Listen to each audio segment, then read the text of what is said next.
જખૌના સાગર ખાતે અલગ અલગ એજન્સી દ્વારા દરિયાઈ વિસ્તારમાં ટાસ્ક ફોર્સ દ્વારા ઝુંબેશ હાથ ધરવામાં આવી હતી। માછીમારોને શંકાસ્પદ વસ્તુ જણાય તો તાત્કાલિક અસરથી એજન્સીને જાણ કરવા માટેની સૂચનાઓ પણ જારી કરવામાં આવી હતી।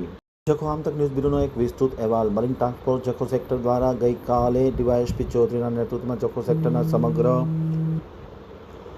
મરીન કમાન્ડો ટીમ દ્વારા જખૌ બંદર, ખિદરત ટાપુ, ભારત સોલ્ટ, શિયાળ બારી સુધીના દરિયાઈ તટી વિસ્તારમાં ખાસ ડ્રાઈવ હાથ ધરવામાં આવી હતી, જેમાં વિવિધ વિસ્તારોમાં અલગ અલગ ટીમો બનાવી સઘન ચેકિંગ હાથ ધરવામાં આવ્યું હતું। માછીમારોને અજાણ્યા તેમજ શંકાસ્પદ વ્યક્તિઓ દ્વારા શંકાસ્પદ બોર્ડ ઉપર નજર રાખવા માટે ખાસ સૂચનાઓ આપવામાં આવી હતી। હાલનો દરિયો તોફાની હોવાથી સતર્ક રહેવાની પણ સૂચના આપવામાં આવી હતી। મરીન ટાસ્ક ફોર્સના એડીજીપી અમિત વિશ્વકર્મા, ડીઆઈજીપી મુનિયા, એસપી પરમારના માર્ગદર્શન હેઠળ સમગ્ર રાજ્યના દરિયાકાંઠે આજે ડ્રાઈવ યોજવામાં આવી છે, જેના ભાગરૂપે જખૌના સાગર ખાતે પણ વિવિધ એજન્સીઓને સાથે રાખીને ડ્રાઈવ ઝુંબેશ કરવામાં આવી હતી।